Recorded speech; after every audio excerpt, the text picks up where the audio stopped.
This ratio predicted the fall of Rome in the Silver Age. And now it has triggered again. A huge impact is on the way. Not just for the United States, but for the entire world. This ratio is the most reliable distress signal in financial history. It's a warning bell that rings loudly right before an empire collapses and a currency dies. Yet most modern investors are too distracted by the noise of the stock market to even hear it.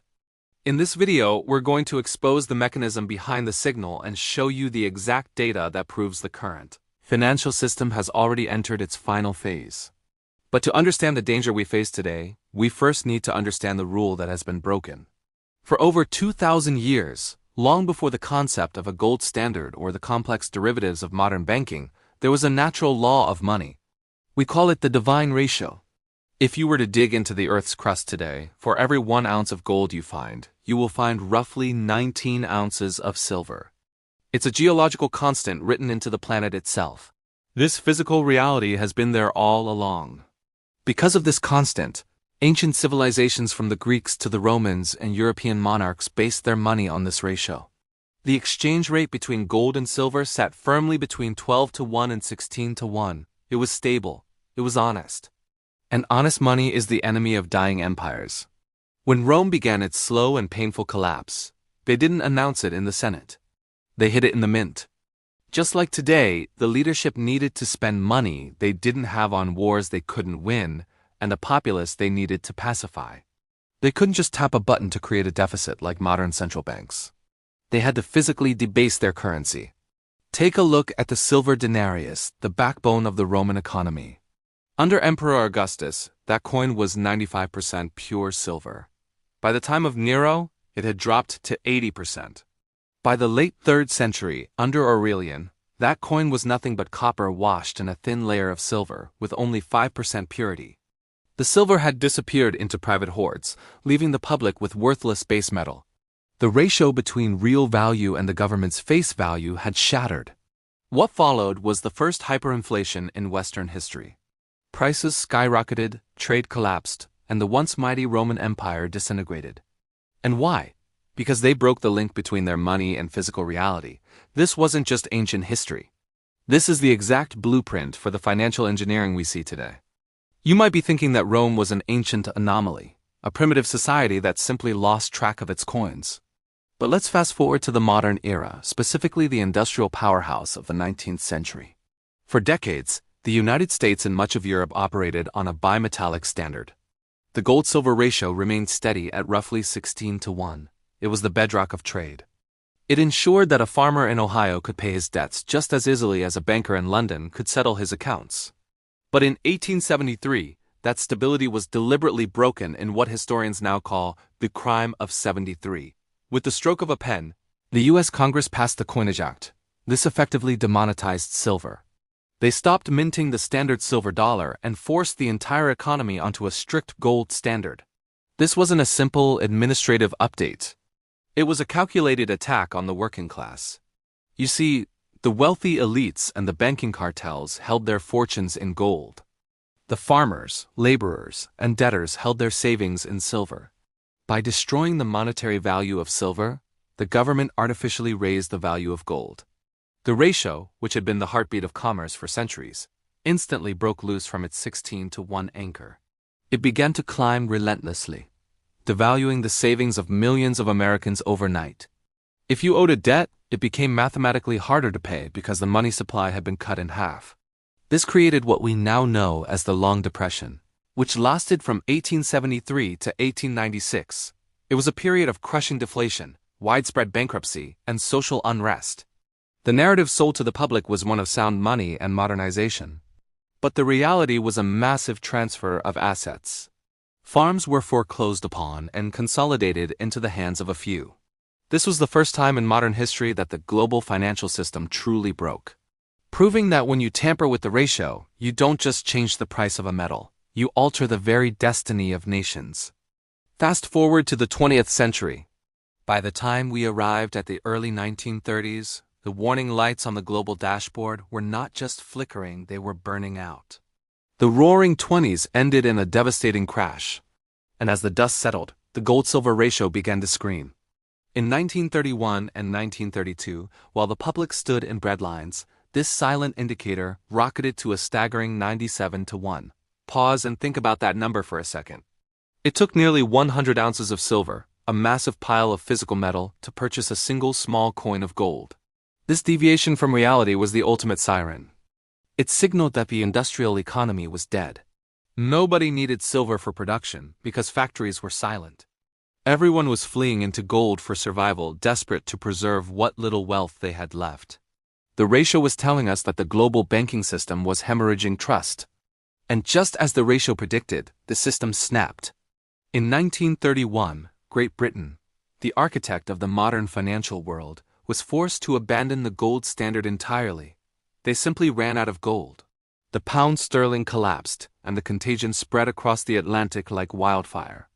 In the United States, the response to this broken ratio was one of the most extreme acts in financial history. Seeing the ratio spike and the banking system collapse, President Franklin D. Roosevelt realized the government could not meet its obligations. The promises made on paper could not be backed by the metal in the vaults. In 1933, he signed Executive Order 6102. They didn't just reset the system. They criminalized the preservation of wealth. The government seized the gold of private citizens under the threat of imprisonment. But here's the key detail often missed in history books. To fix the broken deflationary spiral indicated by that 97 to 1 ratio, the government had to desperately remonetize silver. They passed the Silver Purchase Act of 1934, effectively printing money to buy silver and forcing the ratio back down. They had to manipulate the market to save the system. The high ratio had correctly predicted the total failure of the classic gold standard. It sent a clear message: when the gap between gold and silver becomes a canyon, the government will inevitably change the rules of the game to save itself, usually at the expense of your personal liberty and asset protection strategies. Now, you might be tempted to dismiss the 1930s as ancient history, a grainy black and white nightmare that could never happen in our sophisticated digital age. But the ratio doesn't care about technology. It doesn't care about how many apps or algorithms we have now. It only cares about fear and liquidity. And just like back then, today's system is playing out similar patterns. As we entered the modern era, this financial signal didn't disappear. It didn't vanish with the rise of the internet or global markets. It just became more urgent. Let's fast forward to the early 1990s. When the world was celebrating the end of the Cold War, the geopolitical theater of the Soviet Union's collapse was all over the news. But behind the scenes, while the media talked about peace, the financial charts were already screaming insolvency. In February 1991, the gold-silver ratio spiked again, piercing the psychological ceiling to hit 100 to 1. Just like in the Great Depression, the market was demanding 100 ounces of silver for a single ounce of gold. But why was the market demanding this? What was the market seeing that the politicians were completely ignoring? The answer was simple: the rot inside the U.S. banking sector. We were in the middle of the savings and loan crisis. Over 1,000 banks failed, wiping out the life savings of countless Americans. The ratio was signaling a deep structural recession. A recession the official economic reports tried to cover up until it was too late. But the ratio knew. It always knows. And as history repeated itself, the same message from the past came through loud and clear. This is the exact signal we should be paying attention to. Then came the global financial crisis of 2008. We all remember the chaos. The collapse of Lehman Brothers, the panic, the fear. But if you were paying attention to the ratio, you saw the earthquake coming long before the buildings started to crumble. Leading up to the crash, the ratio was sitting comfortably at around 51. Then, as the subprime mortgage crisis spread, it shot up violently, reaching 84.1 by October 2008. Why does this happen? It's simple market psychology. When the financial system breaks, credit freezes, industry grinds to a halt. People stop buying silver for things like electronics or solar panels. At the same time, fear explodes and capital flees into the perceived safety of gold. This divergence, where gold holds strong while silver crashes, is the heartbeat of a crisis. It's the moment when the patient goes into cardiac arrest. And in 2008, that spike to 84.1 was the immediate precursor to the Federal Reserve, printing trillions of dollars in what we now call quantitative easing. The ratio was screaming that the system was failing, and the central banks responded with their only tool left: currency debasement. At the time, we thought 2008 was the worst it could get, the ceiling, the maximum stress the system could endure, but we were wrong. March 2020 proved that point. The world locked down and the global economy was placed into a medically induced coma. The gold-silver ratio did something it had never done in 5,000 years of human history. It didn't just spike, it went vertical. It soared through the 100-to-1 mark, bypassed the 1930s records, and hit a terrifying all-time high of roughly 125-to-1. This was the moment when the gears of global finance completely seized up. At 125-to-1, the market was effectively saying that silver, an essential industrial metal needed for medicine, electronics, and energy, was worthless compared to the safe haven of gold. It was a liquidity black hole. Investors were selling everything that wasn't bolted down just to get their hands on US dollars to service their debt. The bond market froze. The treasury market stuttered. The global financial heart stopped beating. And how did the powers that be restart the heart? With the defibrillator of infinite cash. Seeing the ratio spike to 125-to-1, the Federal Reserve panicked. They understood that if they didn't act, the deflationary collapse would make the Great Depression look like a minor recession. So they printed. And they didn't just print a little. They printed a tidal wave of money. In roughly 18 months, they created about 40% of all US dollars that had ever existed. They flooded the system with liquidity, trying to push that ratio back down and artificially prop up asset prices. It was all done to create the illusion of solvency. But at what cost? They solved a liquidity crisis by creating a solvency crisis. Every dollar they printed to fix that ratio spike diluted the purchasing power of the money in your pocket. That spike in 2020 was the final blow to fiscal responsibility. It marked the moment when we transitioned from a managed economy to a fully manipulated experiment in monetary debasement. And today, the system didn't heal. It was simply put on life support, funded by the inflation you're paying for at the supermarket today. We're seeing the real cost of all that printed money. The signs are flashing red, just as they did in 1931, just as they did in 2008, and now again in 2020. The only question left is, when will the system finally snap? Now, you might ask, if this pattern has repeated itself throughout history, why does it keep happening? The answer lies in the very nature of the financial system we have built. It is one that is deeply reliant on perception, on confidence, and on maintaining the illusion of stability. But as we've seen, those illusions are built on shaky foundations. When the ratio spikes, it signals that something is wrong, something deeper than just a temporary market correction. It's a sign that the system, the very structure of the economy, is unraveling. And when that happens, we see panic buying, people rushing into assets they believe will hold their values, such as gold. But this doesn't solve the problem. It just postpones the inevitable. The reality is, when a financial system is built on borrowed time and borrowed money, it's only a matter of time before the bubble bursts. The cycle of manipulation, of artificially suppressing the value of silver and other assets, creates an unsustainable situation. The pressure builds, and sooner or later, the spring will snap. In today's world, the manipulation of the gold-silver ratio is more important than ever. The West is playing a dangerous game, trying to maintain control over a system that is quickly losing its grip. But the East, particularly countries like China, India, and Russia, have learned from history. They are not just playing the market, they are stacking the real assets. They see what the ratio is telling us. Silver is undervalued. And they are capitalizing on that. China, for example, is not hoarding paper contracts. They are hoarding physical silver. This is a strategic move. Why? Because silver is essential for the green energy revolution, for solar panels, for electric cars, and for countless other technologies that are set to drive the future. China knows that without silver, these industries can't move forward. And while the US manipulates the price, China is buying up the metal that will power the world's future. The same is true for India and Russia. India, in particular, sees silver not just as a financial asset, but as a cultural and traditional investment. They understand its value both as a store of wealth and as a key component in modern industries.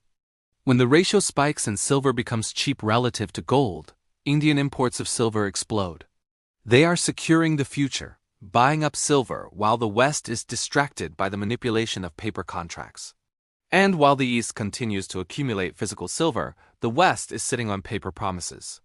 Western pension funds, retail investors, and even central banks are holding paper assets that could evaporate at any moment. The disconnect between the paper price and the physical reality is growing wider and wider. The price of silver on paper might seem low, but the reality is that silver is becoming more and more difficult to obtain. This is where we are now at a tipping point. The supply of silver is drying up. The mines are depleting. The demand is increasing, but the ratio remains artificially high, keeping the price suppressed. This is creating a massive opportunity for those who understand what's happening. Because when the East finally realizes that they've accumulated enough silver, the market will react violently. The price of silver will skyrocket, and the paper market will collapse. It's a perfect storm. The demand for silver is increasing, both as an industrial metal and as an investment asset. But the supply is running out. The ratio is telling us that the price of silver is completely disconnected from its real-world value. And when the correction comes, it will be swift and brutal. We are witnessing the final stages of a global financial experiment, a system that has been manipulated, propped up by artificial means, but is now on the verge of collapse. The laws of physics and economics cannot be ignored forever. Just like the bursting of a bubble, when the correction happens, it will be explosive. The ratio will snap back to its natural state. Silver will catch up, and when it does, it will move with a force that will destroy short sellers and create millionaires overnight. This is the opportunity of a lifetime. You are witnessing the most significant wealth transfer in history, one that is happening right now. The wealth is moving from the West to the East, from those who hold paper assets to those who hold physical silver. The game is rigged, but the East has figured it out. They are positioning themselves for the future, while the West is left holding the bag. Now, let's talk about the silver shortage. This is not just some hypothetical scenario, it's happening right now. Silver is being consumed at an alarming rate. The global demand for silver, particularly in the fields of technology, energy, and medicine, is skyrocketing. But the supply is not keeping up. Mining production has been flatlining for years, and new silver mines are becoming harder and harder to find. At the same time, the industry is demanding more and more silver for solar panels, electric vehicles, and other technologies. The demand for silver is only going to increase in the coming years as these industries continue to grow. But the supply is not there to meet that demand. This creates a perfect storm situation where the demand for silver is growing exponentially, while the supply is shrinking. And when the panic starts, when the industrial giants like Tesla, Samsung, and Apple realize they can't get enough silver to keep their factories running, they will bypass the paper market and start bidding for the physical metal directly. The paper market will completely collapse, and the physical price of silver will shoot through the roof. This is what we are seeing today. The market is mispricing risk on a colossal scale. It's pricing silver as if it's abundant and easy to come by, when in reality, the opposite is true.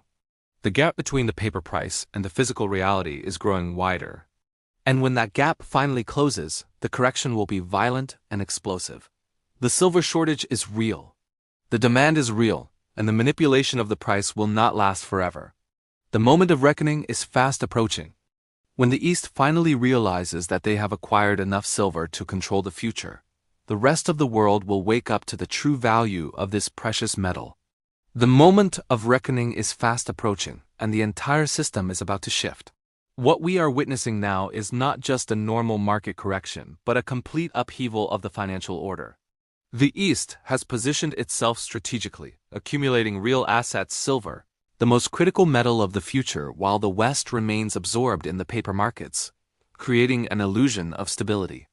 The financial game is rigged, and the disparity between paper assets and physical commodities is growing wider. The manipulations that have kept the gold-silver ratio artificially high are not sustainable. The laws of economics and physics cannot be ignored forever. When the system collapses, and it will be nothing like the 2008 crash, the Great Depression, or even the economic aftermath of World War II. This time, the scale of the debt is unprecedented, and the speed of the unraveling will take many by surprise. Consider this. When the silver price finally rises to reflect its true value, those who hold physical silver will be the ones to benefit. The wealth transfer that has already begun will accelerate. The rest of the world, those who continue to hold paper assets, blindly trusting in a system built on debt and manipulation, will be left holding the worthless scraps of a crumbling empire. And here's the most critical part: you still have time to act. The window of opportunity is closing, but it's not too late to position yourself on the right side of this massive wealth transfer. You have seen the data. You've seen the history. The signal has already been fired. The financial system is blinking red, just as it did for Rome, just as it did in 1931, and again in 2008. The only difference now is that the stakes are much higher, and the speed of the collapse will be much faster. The United States and the West in general have enjoyed what is known as the exorbitant privilege for decades. The US dollar has been the world's reserve currency, which means the US could print money to finance its wars, its debts, and its deficits without consequence. The rest of the world, unfortunately, had to deal with the inflation and the effects of that printing. But that privilege is on borrowed time. The financial system, built on the illusion that the dollar is as good as gold, is slowly coming apart. If the price of gold and silver were to rise to reflect the true amount of money in circulation, the illusion would shatter. The dollar would be exposed for what it really is: paper promises backed by nothing but debt. We are already seeing this shift. The East is buying. The West is selling. While the West plays games with paper contracts, the East is stacking physical silver. And this is not just a game of financial speculation. It's a battle for control over the most essential resources of the future. Silver, which is the most conductive metal on Earth, is at the core of this battle. Without silver, we can't build solar panels, electric vehicles, or advanced technologies. Yet the price of silver remains artificially low due to the manipulation of paper markets. This creates a paradox. The real value of silver is growing every day as industries depend on it more and more. Meanwhile, the price in paper markets remains suppressed, discouraging mining and leaving us with a massive supply shortage. But when the panic buying begins, when the major industrial giants realize they can't get the silver they need for their products, the price of silver will explode. The paper market will collapse, and the physical market will take over. This is when the true value of silver will be realized. The ratio will snap back, and silver will surge. This is where the opportunity lies. You can either be part of the crowd that's sitting on paper assets, waiting for the system to collapse, or you can position yourself now to take advantage of the greatest wealth transfer in human history. The gold-silver ratio is telling us that the system is mispricing risk. Silver is being priced as if it's abundant, while the reality is that supply is dwindling and demand is exploding. History has shown us what happens when empires break their monetary systems. It's not just about currency devaluation or inflation, it's about a complete collapse of the global order. The ratio is warning us that this collapse is coming. We don't know exactly when, but we know that it's inevitable.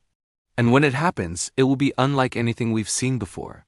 The financial system will reset, and those who are prepared, those who hold physical silver, will be in a position to profit from the collapse.